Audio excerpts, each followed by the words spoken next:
So, welcome back.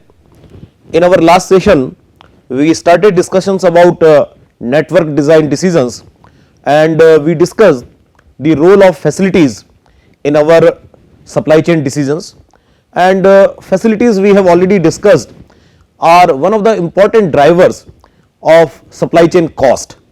With the help of facilities, you can achieve responsiveness as well as efficiency. If I start making large number of facilities in my supply chain configuration, so I will achieve high level of responsiveness. If I consolidate facilities on the other side, I make fewer facilities, maybe with respect to retail, maybe with respect to distribution center, or maybe with respect to manufacturing facilities. All these consolidation will give me economies of scale. And in our last two sessions, we have discussed that how with respect to facilities, different types of cost, maybe cost of inventory, maybe cost of transportation, and the cost of facilities itself will change. And therefore, we need to decide one optimum number of facilities in our supply chain configuration.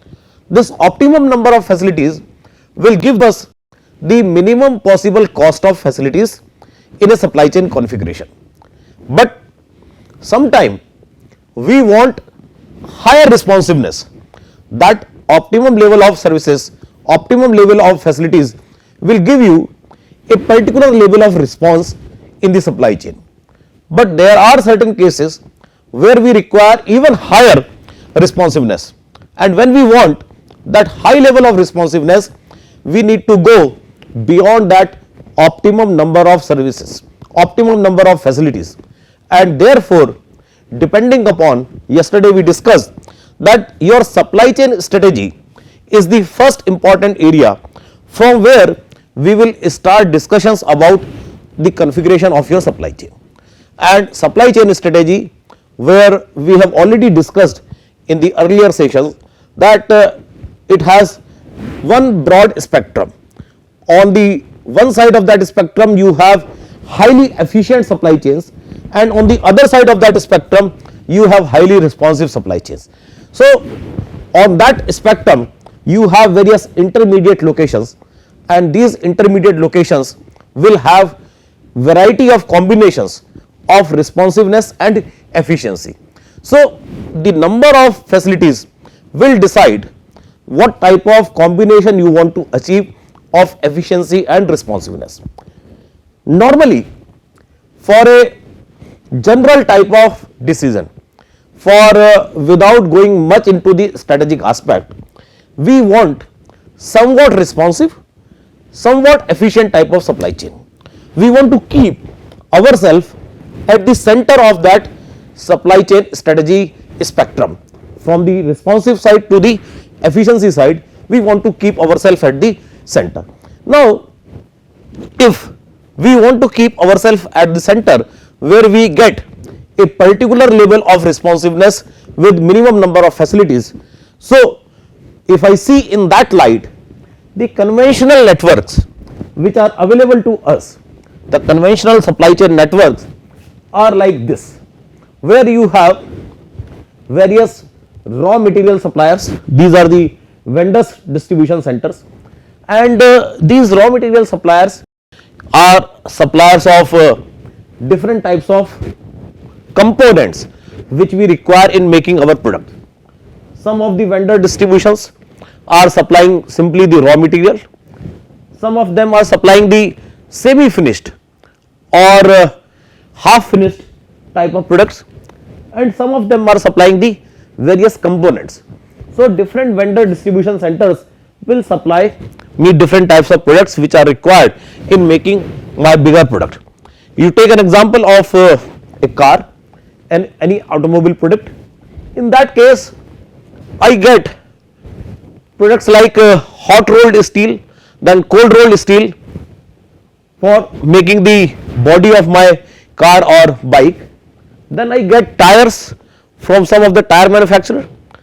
I get various components of the engines, various components of the air conditioner, various components of my other electrical systems of my vehicle from other vendors. So different vendors will provide me different types of products. Now these products will come to this manufacturing area where you have this manufacturing facility from where you can see the flow of manufacturing. This is known as work in process. So from material distribution center to component manufacturing to component distribution center and final assembly. So this is the system we have at the manufacturer level. So these are the different types of vendors, and then you have the assembly system of those components, those semi finished products at the manufacturing level. Once the final assembly, the final product is ready, then these finished products are stored in a warehouse within the plant. Normally those who have some kind of exposure of manufacturing activities may be aware that in each of the manufacturing facilities you have a local warehouse within the plant premises.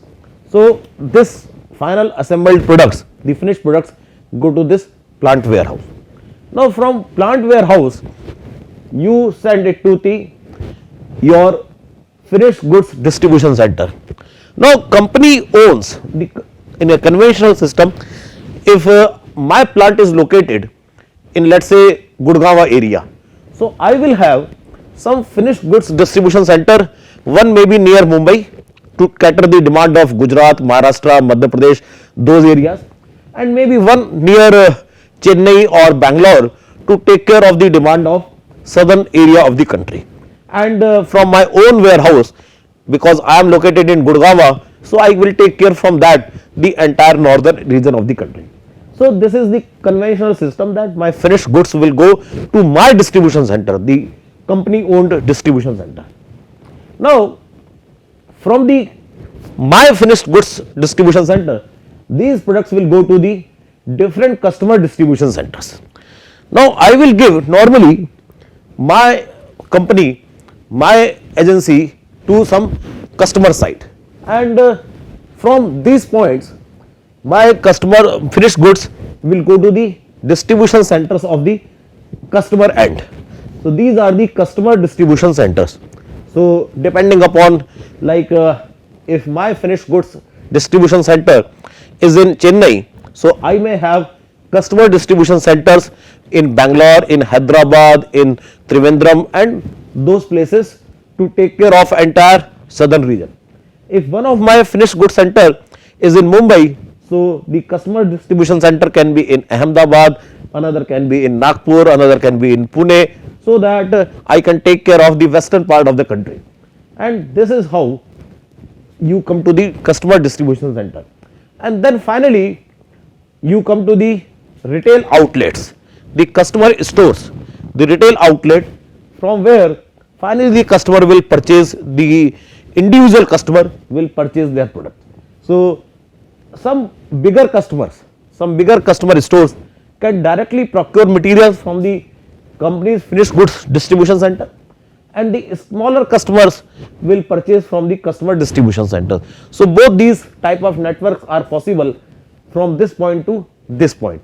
You can use direct distribution or you can use one level of distribution. We have already discussed in our earlier sessions one of the system of distribution, where you have different type of distribution system, where depending upon how many intermediaries you use to reach the final customer, that depends upon variety of factors, and some of them we can discuss here again. Like this is the manufacturer, so you can put from here to here this entire setup as manufacturer area. So this is manufacturer and this is customer. So from manufacturer to customer we have various intermediaries. In this case, the first case, manufacturer is directly communicating with the customer. there is no intermediary between manufacturer and customer. So, this is known as direct distribution. This is direct distribution. No middleman is involved, no intermediary is there. In the second case, you have one retailer between manufacturer and customer. Now, manufacturer will supply products to retailer and retailer will finally give it to the customer. Since one intermediary is involved, this is known as one level of distribution. This is one level distribution. So, in this case, if you see, if finished goods distribution center is supplying products to the customer store with the help of this customer distribution center, this is an example of one level distribution. But in other case, when finished good distribution center is directly supplying to customer store, this is the direct distribution. So, both these type of distributions we have shown in this conventional network. Then you have other type of distribution networks also, where you have two intermediaries, one wholesaler and another retailer. So, you have two intermediaries here from manufacturer to customer. So, this becomes two level distribution. This is two level distribution, and in some cases you have a bigger wholesaler, a bigger retailer 1 and a smaller retailer 2.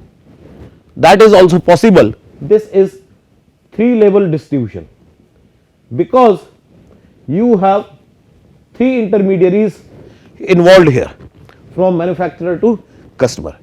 Now, 1 level, 0 level direct distribution, 1 level, 2 level, 3 level. What is the relevance of this for our network design decisions? It is very important to understand that in which situation which type of distribution network is to be used. Now, we all can understand that direct distribution, where no intermediary is involved between manufacturer to customer. So, can we recall, can we think of any product which we purchase directly from the manufacturer? Probably it is very difficult for us to think of such products which as an individual customer we are purchasing directly from the manufacturer. But think of some of the products which I can name, like Uttarakhand Jal Vidyut Nigam Limited, Tiri Hydro, NTPC, NHPC, all these are the power companies. They require turbines to develop a power project. Now, they purchase turbines directly from BHEL. So, BHEL is manufacturer and NTPC, NHPC, THDC, Uttarakhand Jal Vidyut Nigam, Satluj Jal Vidyut Nigam, all these are the customers. So, there is no intermediary, there is no intermediary, all these customers directly purchase products from the manufacturer. And in this particular case, it is direct distribution.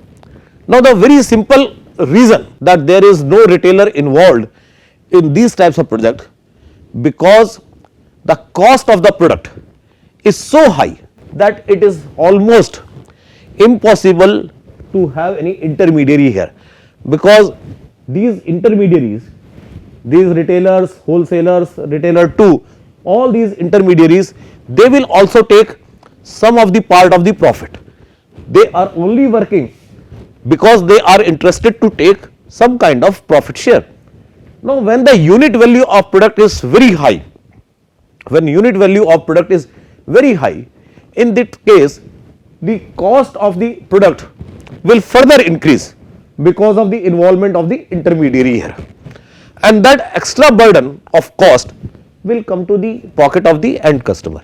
So, it is not advisable, it is not advisable or it is not possible to incorporate any kind of middleman in these types of very high unit products. Very high unit value products are normally directly distributed. As an individual customer, we do not purchase those high unit value products. For us, the high unit value product may be a car, maybe a house. These are the high unit value products which as an individual we purchase. And probably in a car, when you purchase a car, you have this one level of distribution, Maruti, then the distributor of Maruti and you as a customer. So it is a relatively high unit value product for us, but not so high unit value product that you directly go to Maruti and purchase it. So therefore one level of distribution is required. But in case of house, when you purchase a property, you will find use of both these types of distribution systems. Sometime the developer himself will contact the customer and you will go and purchase the product.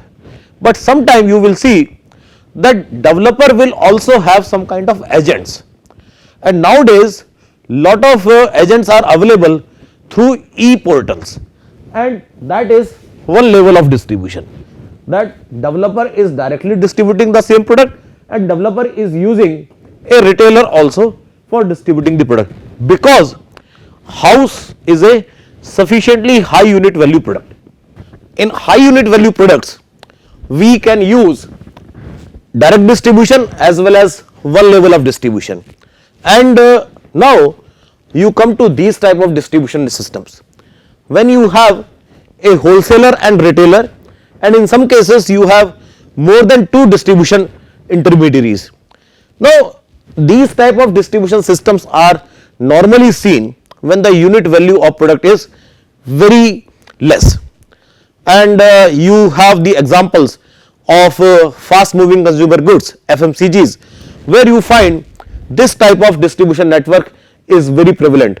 You take the products like cosmetics, you take the food items, you take the other type of FMCGs. In that you find that wholesaler is there, a big retailer may be there, and a retailer in the rural area purchasing products from the retailer available in the urban area and supplying products to the rural consumer. So you find many intermediaries when the unit value of the product decreases, because the burden, because the cost which end customer is going to pay is not going to increase substantially. So as the unit value decreases, you can afford more number of intermediaries to reach to large number of customers in your market. Another important thing which is there in selection of a particular type of distribution network, that is the nature of the product. Nature with respect to perishability.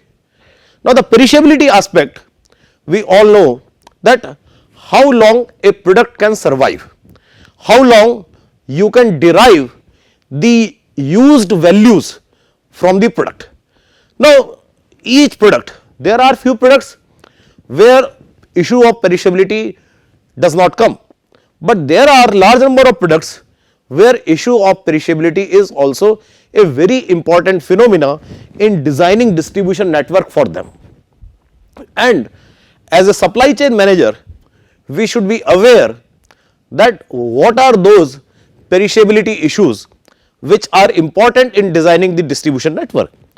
Now for an example, whenever we talk of perishability, the first few examples which come to our mind, these are related to food products, the dairy products, the milk products, that these are products where the degree of perishability is relatively higher.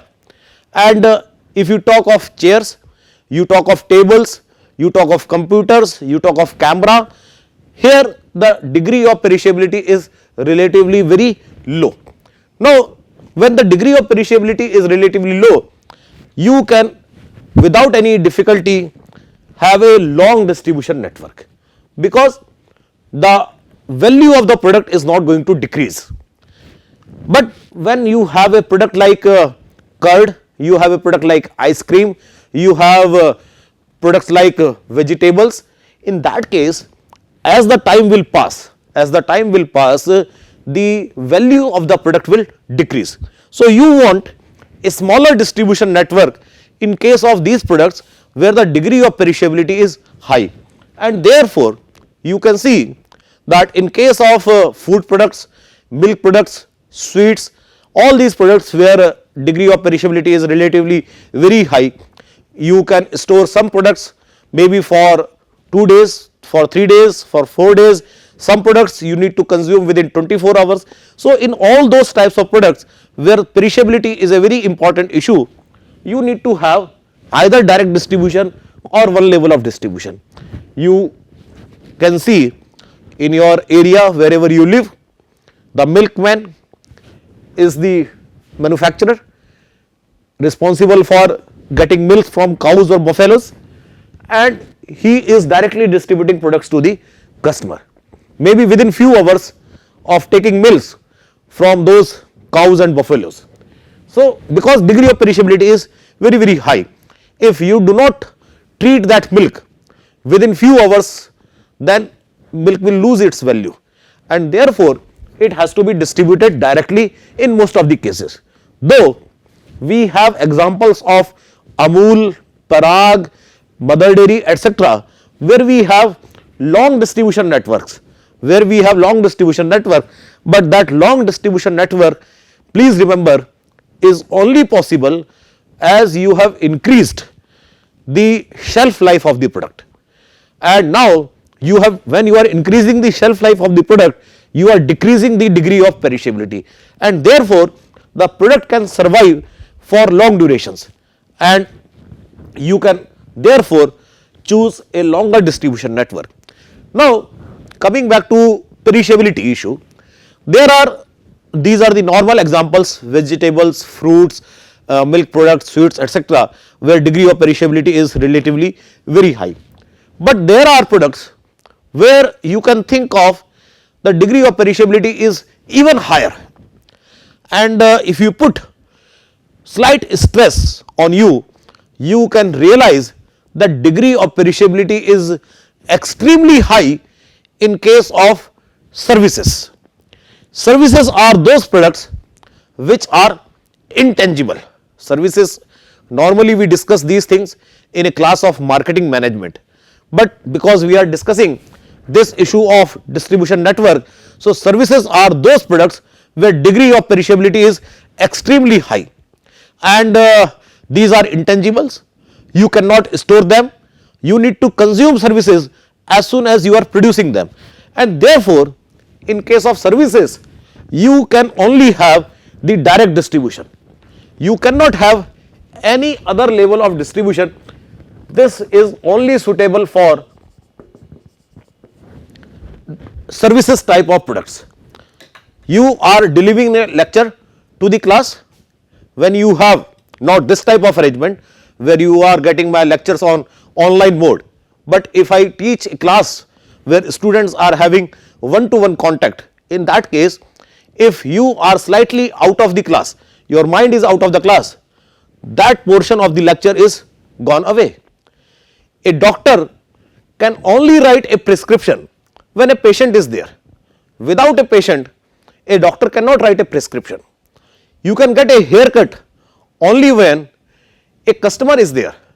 Without a customer, haircut is not possible, and therefore all these services products can only be possible when a customer is there, and therefore because you cannot do inventory of services, mind it, you cannot do inventory of services, and when you cannot do inventory of services, you can only directly distribute them.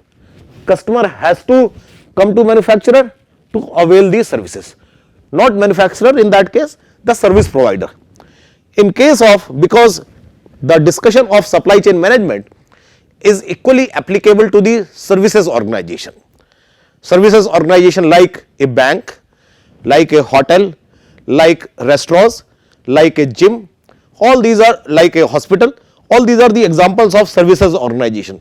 So, it is very important to discuss the supply chain analytics for the services organization also, and particularly in the case of India, it is even more important, because you all may be aware 60 to 65% of contribution of GDP is coming from our services sector. The contribution of manufacturing is very stagnant is around 16 to 17%. So, the major share of economy is being controlled by the services sector. So, we need to see that how services supply chain network is developed, and therefore, it is very important that you should understand that for case of services organization, you need to develop the direct distribution. Now, the only issue in case of services distribution network, you need to see a particular case that whether you are going to customer to provide a service or customer is coming to you to avail the service. In one case, a service provider is going to a customer for giving the services. In another case, a customer is coming to service provider to avail the services. Like we go to a petrol pump, that is the kind of example we are going to a service station to avail the services. Petrol pump is not exactly the example of service station, rather you say we go to a hospital to take the services of the doctors. But in some cases, it is also possible that doctor may visit a patient, doctor may go to a call. So, in that case, service provider is coming to customer, and nowadays because of n number of issues, you will mostly see that customers are going to the service provider. But in some exclusive services, you will see that service provider is coming to customers. You have a system of private tuitions. In that case, service provider is coming to the customer. But when you join classes of FITGI, when you join classes of Vidya, when you join Akash, these are the examples when customer is going to service provider. So, you need to design what type of arrangement you want to have, and that will again come from your supply chain strategy, that what type of strategy you want to have, and accordingly you will see what type of distribution system of services will be there, whether manufacturer is going to services, going to customer, or customer is coming to manufacturer. And in rest of the systems, because you have a system of store, you have a system of inventory, and therefore you can use these intermediaries. These intermediaries can only be used when you have inventory system, otherwise you cannot. Now, with respect to this perishability, there is one more type of product we know that is very common, all of us use that is newspaper. Now, in newspaper is another example, very typical example, where you will find a very long distribution network. Degree of perishability is even higher with respect to newspaper, and you talk of food products. So, degree of perishability of newspaper is more than degree of perishability of food products. But in case of newspapers, you have a very long distribution network.